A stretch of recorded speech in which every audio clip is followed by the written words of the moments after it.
Hi folks, welcome back to B Mills Farm and welcome back to another episode of the Sunday Smoke Show. Sunday Smoke Show is going to be hopefully every Sunday smoking meats, and pretty soon we're going to have a lot of our own meat in stock to smoke, so that's exciting. Today's episode is pretty special because the meat that we are smoking is from this farm, so it'll be farm to table, farm to smoker to table. It should be a good episode. Got the fire going now, and we'll get inside and season the meat. All right, for today's episode, we're doing some pork ribs. These are spare ribs from a pig that I had butchered a little over a year ago. They've just been in our freezer waiting for the perfect moment, and apparently that's today. So this will truly be farm to table, which is pretty exciting. Also, from last week, we have this pork belly that I just put in the freezer and took it out yesterday to thaw. And the goal with this is going to be to make pork belly burnt ends.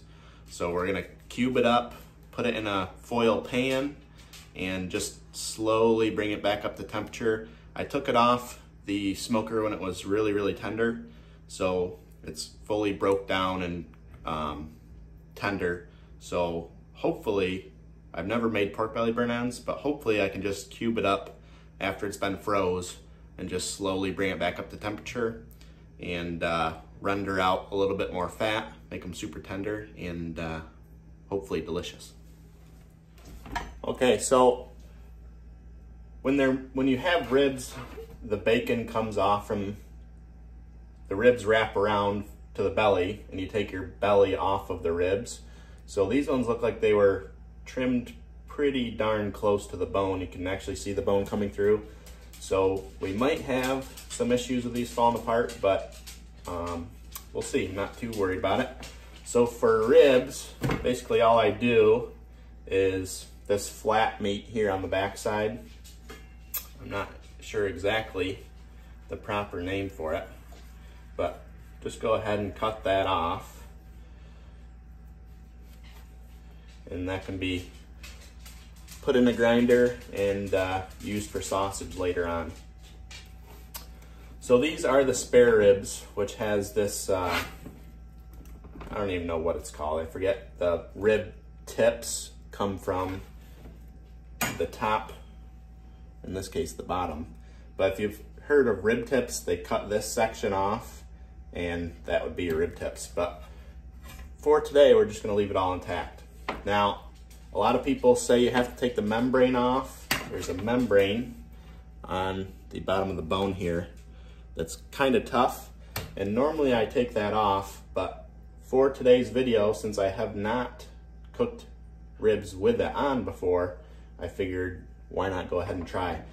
A lot of people say it helps keep the ribs together more at the end. When you get them really nice and tender, they still stay on the bone, so it's easier to eat.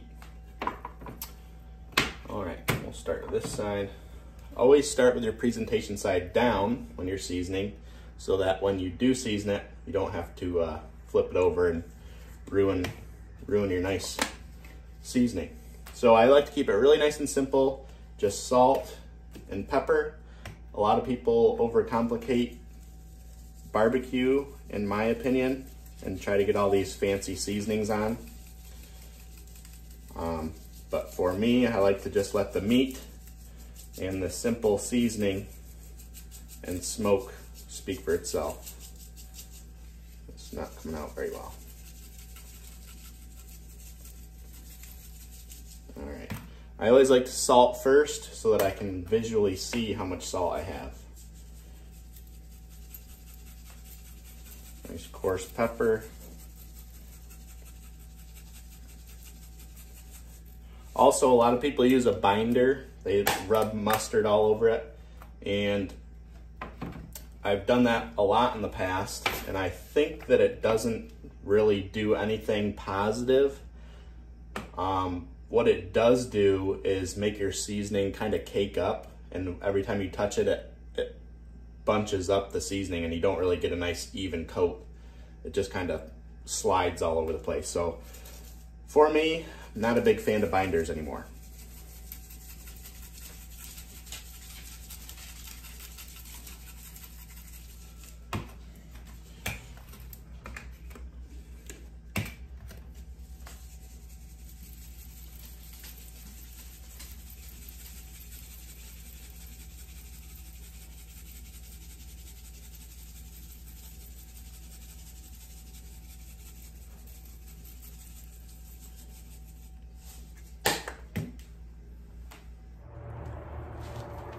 All right, our smoker is holding at about 280 degrees, which is fine. On the grate, it's probably even a little bit cooler because this is the higher part, so it's probably around 275 or so. When I clean off my grates, I just take a piece of wood and just clean off the grates real quick.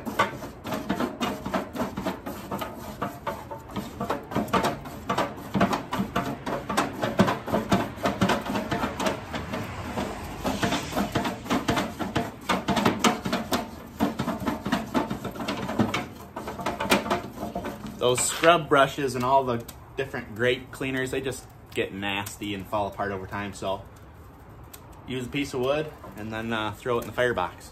A couple chunks of apple, and we'll get our ribs on. Now, a lot of people think that it visually looks like there's a lot of pepper, and I guess there kind of is, but for whatever reason, when you're cooking long, low, and slow, it really tames down the taste of the pepper. So it's really not too pepper forward when you eat it, but the big chunks of pepper are really important for building your bark. All right, ribs going on.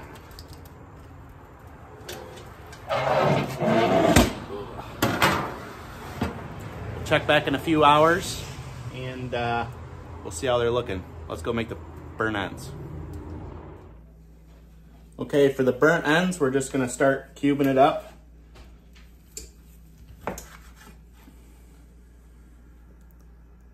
Looking good.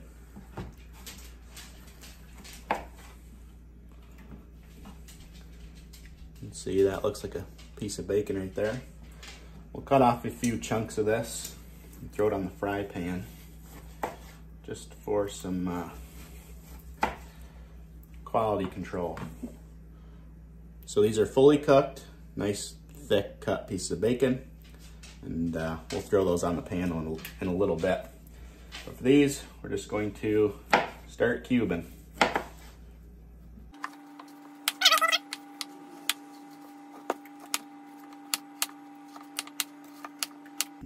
And as these cook down, they'll get even smaller yet. So something like this will eventually be about a bite size. All right, so we're gonna put them in a foil pan. These are nice to have around when you're barbecuing. They are very handy.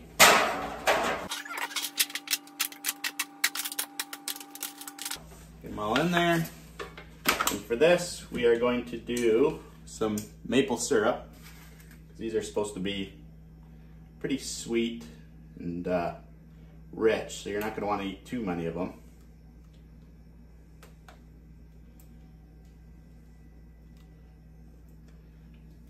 Get some sweet in there to break up the salty.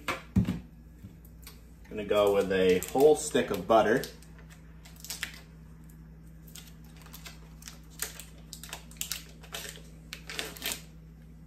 Whole stick. And for these today, I'm using Dinosaur Barbecue Wango Tango. It's a habanero sauce. It's not very spicy. It's got a little sweet. I call it a sweet heat, really. It's kind of sweet, kind of spicy. It's really nice and should be perfect for the burnt ends.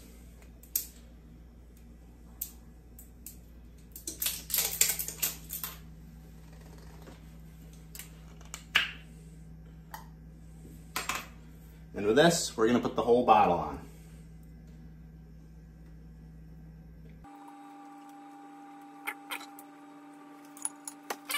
We'll cover these up with foil, put them in the oven, and once everything melts together, we'll take it out, mix it up, and put it back in for a couple hours.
Fried pork belly, little maple syrup.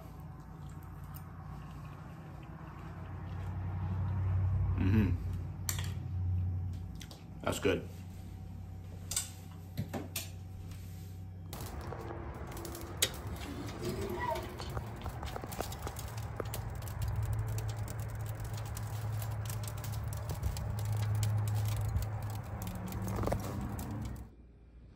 All right, let's check on these, see how they're doing.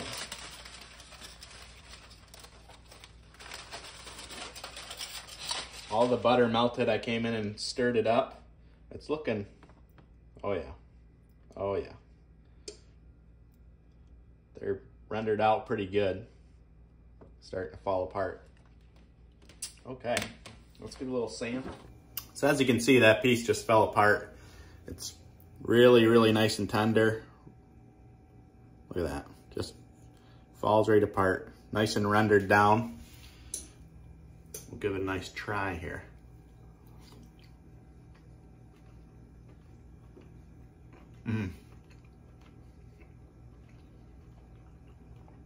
Oh yeah. That's like meat candy. Super soft because it's rendered down. Nice and smoky from last weekend. Still got that nice bark on it, that peppery bark. And all the butter and barbecue sauce and maple syrup. Very, very good. We will definitely be putting that in the book of keeper recipes. It's very, very good. Gonna let them cook down a touch more, and let's go check on the ribs. It's now a few hours after we put the ribs on. Let's see how they're doing. Oh yeah, starting to get some color. You can see what I was talking about with the bones. They're cut a little tight, but that's all right.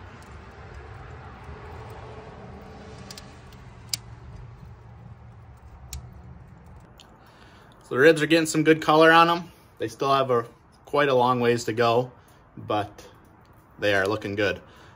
In this trailer here I got a pig loaded up yesterday, and I didn't videotape loading the pig because it was a whole lot of nothing for like 3 hours as I slowly worked him on the trailer. So pig's loaded. He's making the ultimate sacrifice for us tomorrow, and for that we're very grateful. More to come on that. So usually at about 3 hours, the firebox is burnt down quite a bit.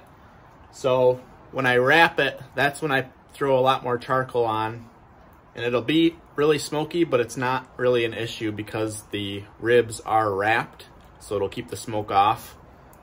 So you basically get to restart, and now at this point you don't have to worry about the smoke until the end, because we will unwrap them and put them on for the last hour to get that bark nice and firm again. Now in smoking ribs, you don't have to wrap them, but if you are trying to stay on some sort of time schedule and not just take the entire day, wrapping really helps. So you put it on. Usually what I do is put them on for 3 hours, just getting nice and smoked, and set the bark for 3 hours. Then wrap them for 2 hours. It really helps break them down. They're kind of steaming in the aluminum foil, which helps break down the fat, break down all the tough bits, and just makes it really tender. But you sacrifice a little bit of your crust doing that because, again, it's steaming. So that nice crispy crust kind of, you know, gets really soft. So the last hour, I take them out of the foil, back on the smoker, just with nothing, just like they were, and it helps set that bark back up. So that's the plan. We'll get to it. It's looking good. It's starting to have a little pull back, which means the meat is pulling from the bone, which means it's rendering down nice. It's a little firm still. It's taken quite a bit longer to cook down than I anticipated, so I'm gonna put it back in with the foil, and we'll check in probably in another 30 minutes or so.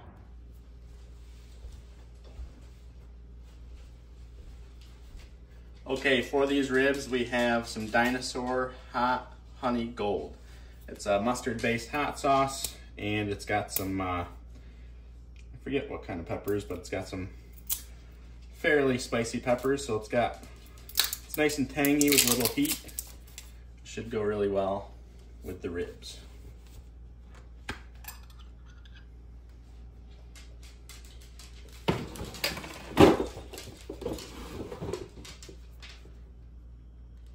Get a little on there as it's resting.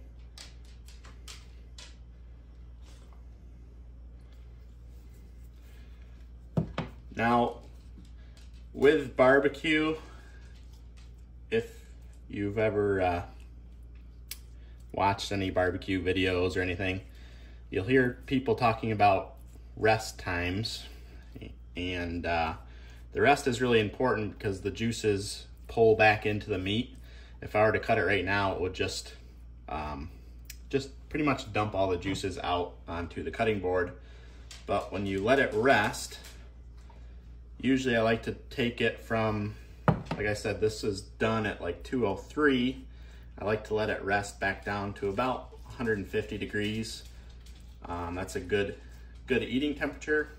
So as it's cooling down, this mustard sauce will set up and somewhat absorb into the meat and get a little tacky. And then once it hits 150, we'll give them a try. All right, so this thing is rested down nicely. Let's give it a quick flip so it can cut nicely between the bones. Membrane's a little crisp. This way it might be even better. There's not much meat on these, unfortunately. All right, so we got about a 6-hour cook on these ribs, 3 hours uncovered on the smoker at 250, 275, 2 hours covered in foil, wrapped in foil at the same 250, 275, and then about an hour in the oven at 275, unfortunately, because my charcoal is running out. You can see nice and peppery, that mustard sauce on there, sweet and spicy mustard sauce, and the ribs looking nice, and it's got nice smoke ring, and it's looking pretty tender, so let's give it a try.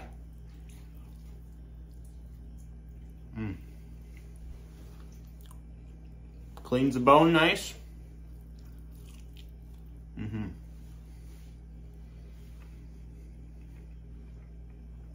Great smoky flavor. I really like applewood and pork because pork seems to absorb a lot of smoke, and hickory sometimes can get a little overpowering. So the applewood is nice and light, and yeah, they came out really good. So 6 hours, 3 hours unwrapped, 2 hours wrapped, 1 hour unwrapped again to set the bark. beautiful ribs every time. I appreciate y'all watching. Hopefully you can hit that subscribe button, like and share. And until next time, keep farming. We'll see you later.